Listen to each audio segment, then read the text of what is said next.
Bonjour. Bonjour. Ah, allô? Oui? Ah, ok, c'est bon. Bonjour tout le monde. Je suis. Alors, il faut que je mette. Voilà. Bonjour tout le monde, je suis Patrick Ouvry, président et cofondateur de Boréal Énergie. Il y a une petite coquille là, donc par respect pour mes associés, donc cofondateurs. Voilà. Je vais focaliser mon propos sur notre produit, hein, donc l'ATS 200, donc une solution de Boréal Énergie pour le refroidissement des bâtiments. Mais je vais commencer par un plan large. Aujourd'hui, chaque jour qui passe nous alerte sur le dérèglement climatique et ses conséquences graves sur l'humanité. Alors sur l'humanité ou sur le vivant au sens large, quoi. Par exemple, un article récent du HuffPost, donc d'il y a quelques jours, une dizaine de jours. Donc, la température en Antarctique, plus 30 degrés au-dessus de la normale. J'ai même entendu plus 40. Hein, c'est-à-dire qu'au lieu d'avoir donc, des températures de l'ordre de moins 55 à cette époque, on avait du moins 15. Donc, je ne sais pas si ça vous parle, mais c'est énorme. Donc on a vraiment des événements climatiques qui s'accélèrent. Donc il y a vraiment urgence à se libérer des énergies fossiles et à optimiser l'usage des énergies renouvelables. Alors Boréal Énergie travaille depuis des années à la conception et à la fabrication de nouveaux systèmes fondés sur la complémentarité entre les énergies renouvelables et le stockage thermique.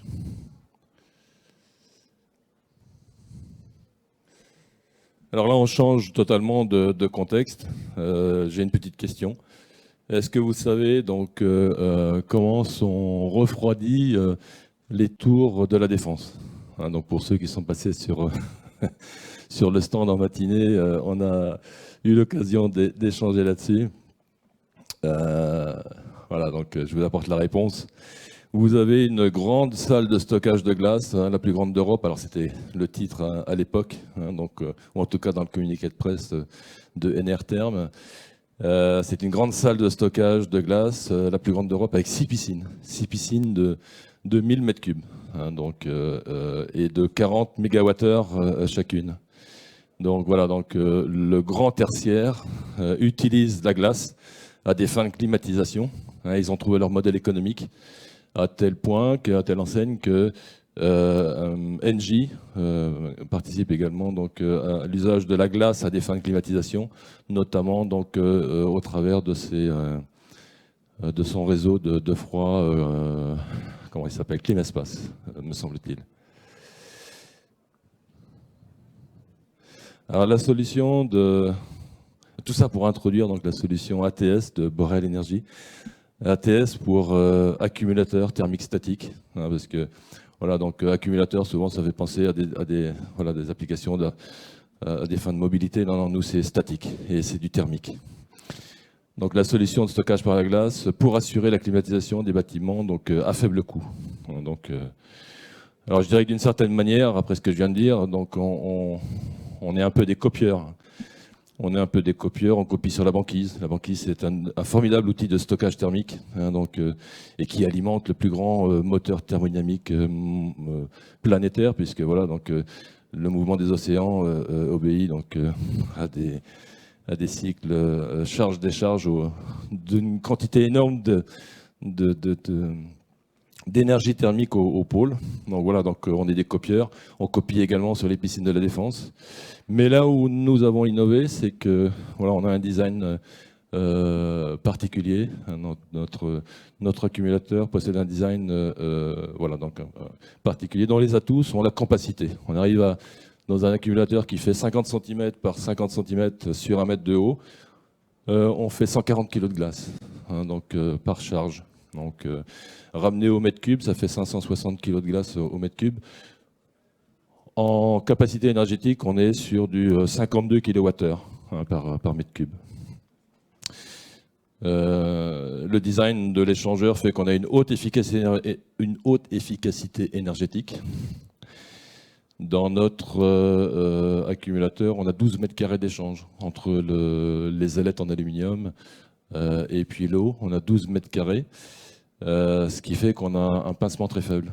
Lorsqu'on fait une charge totale en 7 à 8 heures, on a un pincement de 2 degrés, c'est-à-dire qu'on évapore en moyenne, c'est-à-dire que le fluide frigorigène qui se promène à l'intérieur des petits tubes, voilà, il évapore en moyenne à moins 2 degrés, là où nos confrères, on va dire, sont plutôt de l'ordre de moins 10. Et 1 degré d'écart sur l'évapo, c'est 2 degrés, 2% et demi d'efficacité énergétique en plus.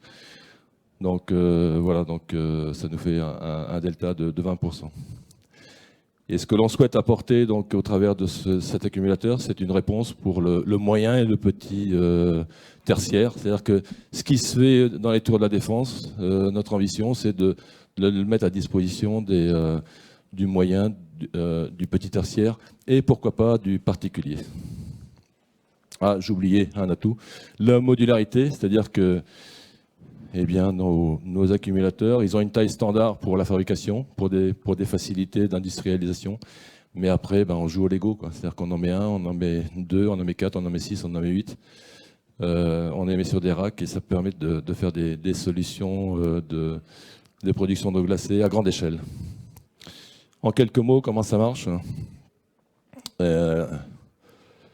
Comment cela peut-il s'intégrer dans votre chaîne de valeur ? La finalité de l'ATS, c'est de produire et de stocker du froid, donc pour un usage différé. Vous connaissez tous le cumulus pour l'eau chaude. Bon ben voilà, notre ambition, c'est que notre accumulateur connaisse le même succès, à savoir que bon, ben, c'est quelque chose qui permet d'aller chercher l'électricité la moins chère, produire un effet thermique qui peut être ensuite consommé à volonté. Donc le cumulus, il va chercher les kilowattheures les moins chers, généralement en heure creuse, il fait de l'eau chaude, et puis après, on va puiser l'eau chaude au gré des besoins.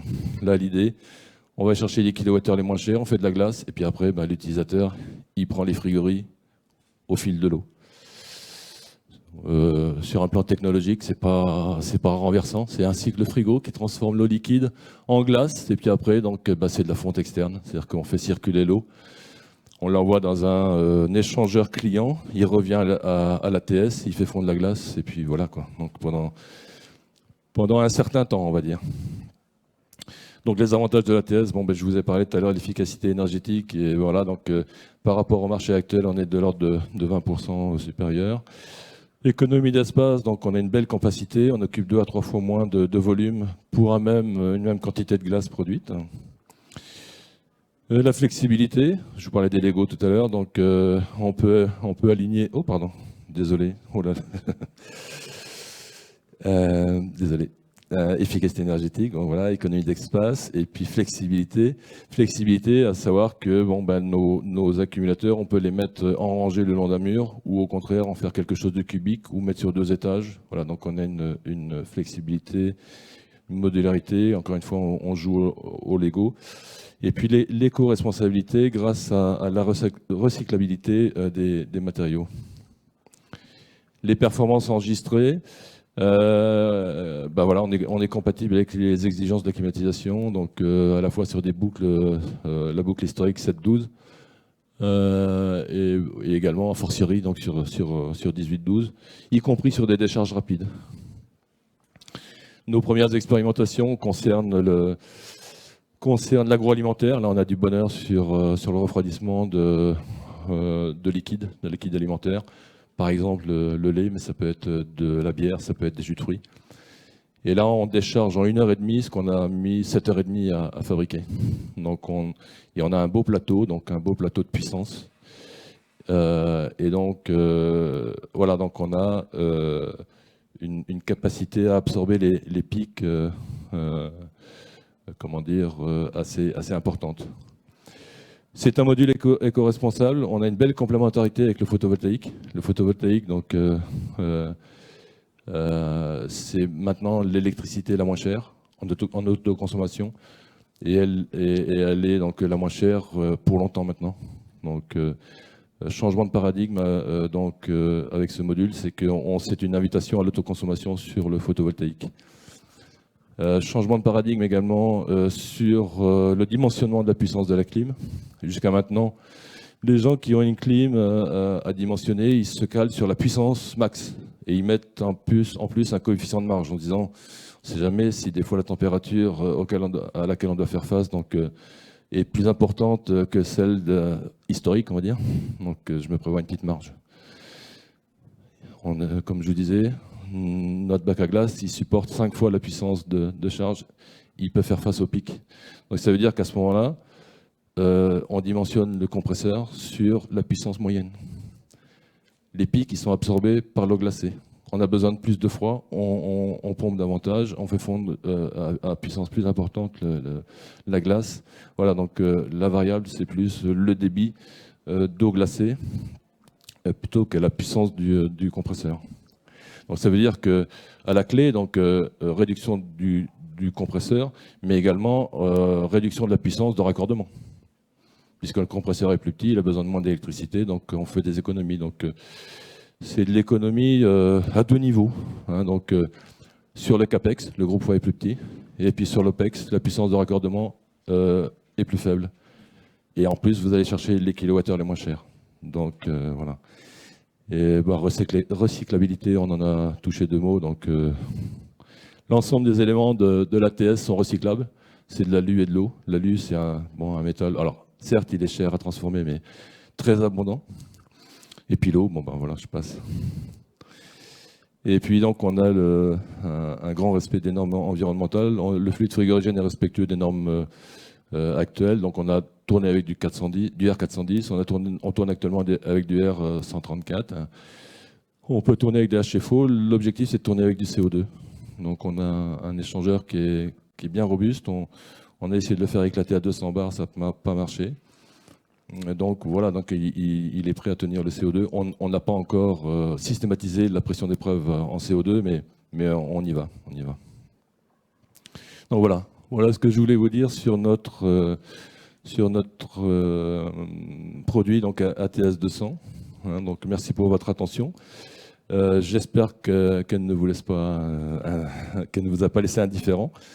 Il y a deux cas de figure, vous êtes emballés, donc passez nous voir sur le stand et puis et voyons ensemble comment intégrer l'ATS dans votre chaîne de valeur, hein, donc au profit de vos clients.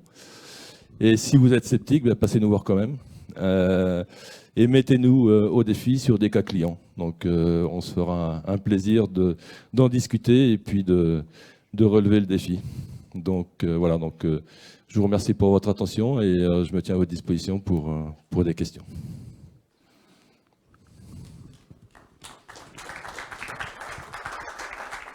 Est-ce que vous pourriez préciser, dans le cadre de l'expérimentation dans le secteur agroalimentaire, combien vous en avez mis en place? Alors, mis en place, c'est-à-dire c'est-à-dire les modules. Mis en place sur site? Oui. Pour l'instant, 0. Ah. Nous sommes donc on est en mode start-up et donc on a fini donc toute la phase incubation et puis maturation du projet. On a eu des soucis technologiques. Voilà, ils sont dépassés. On a donc un produit qui est maintenant mature et qui a donné des très bons résultats donc en expérimentation interne.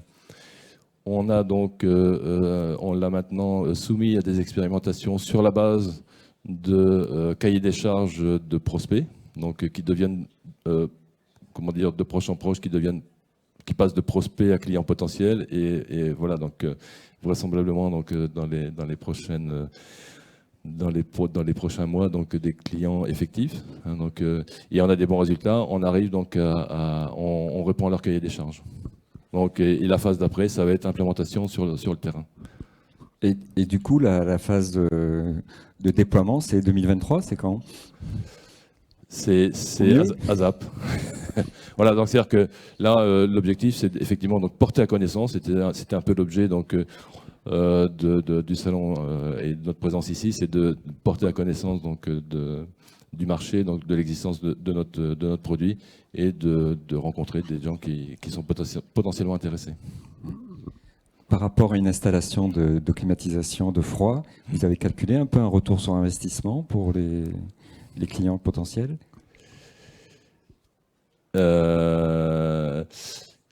Alors, mon calcul n'est que, comment dire, ne peut être que forcément partial. Nos prospects, quand ils font le calcul, justement, ils intègrent donc la dépense liée à l'accumulateur. Quand ils voient les gains, donc à la fois sur la réduction du groupe froid, la réduction de la puissance de raccordement et le fait d'aller chercher les kilowattheures les moins chers, sentent le challenge et nous suivent. Donc on est en train de construire une nouvelle solution ensemble. Donc, et encore une fois, donc l'exigence là, sur l'agroalimentaire, c'est actuellement on descend un fluide donc, de 20 degrés à l'objectif c'est 4 degrés, on est à 5. Hein, donc, enfin, l'objectif donc c'est à 4 degrés dans une durée donc définie de 3 heures. Là, en instantané, c'est-à-dire en 1 heure, on atteint donc les 5,6. On n'a plus que 1,5 degré et on a 2 heures pour descendre de 1,5 degré. Donc, et on y arrive sans problème. Tout ça pour vous dire qu'en instantané, on est capable de refroidir de 20 à 5,6. Donc une boucle 18-12, il n'y a pas de problème. Et une boucle 12-7, il n'y a pas de problème. Et on l'expérimente en interne.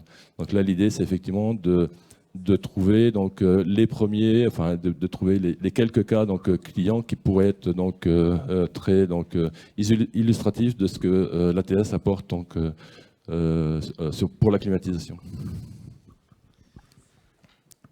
Ok, c'est vrai que la question financière était intéressante et peut-être sur le coût d'achat de votre système, sans donner un prix précis, une fourchette, un capex, vous vous situez comment et Trop cher pour le client et pas assez pour nous.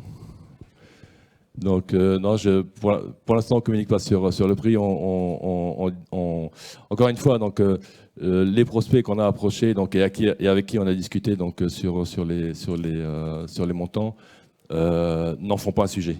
N'en font pas, enfin, pour ce qu'on leur a annoncé, ils continuent. Donc voilà. Donc, et peut-être le prix cible à 5 ans ou 10 ans.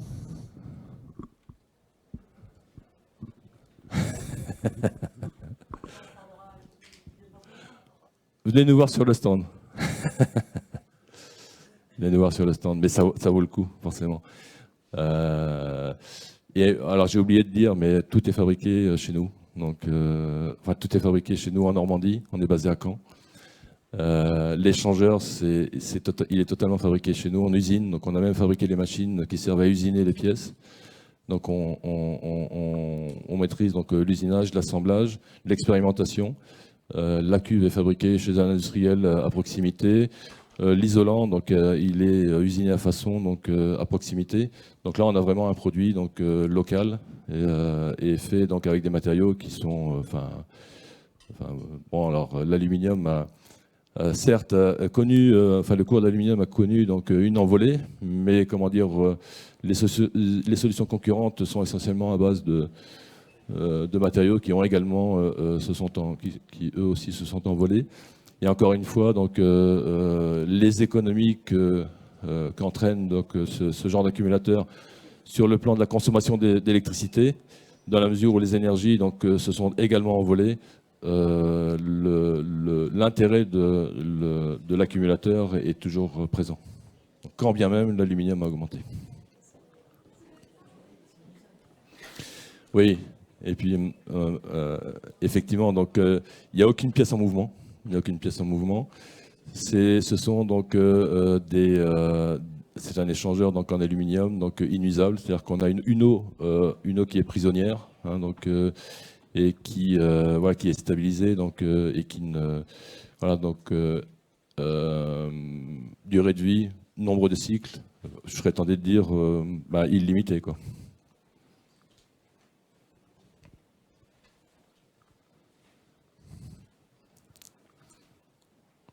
Petite information, mais ça intéresse moins le bâtiment, mais dans les mois prochains, donc on va expérimenter des températures de plus en plus négatives, c'est-à-dire que là on change de phase donc à 0 degré avec de l'eau pure.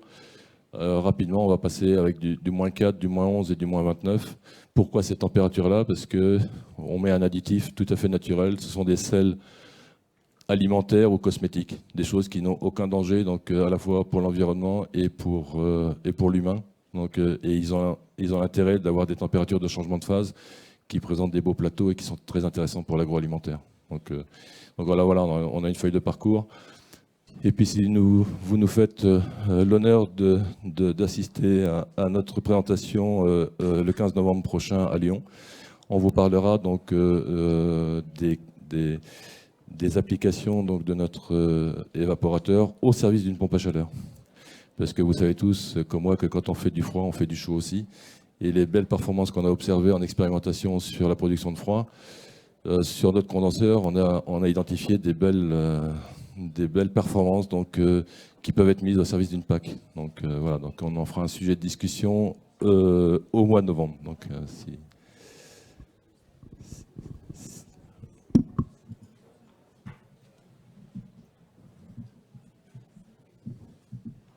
bon ? Ok.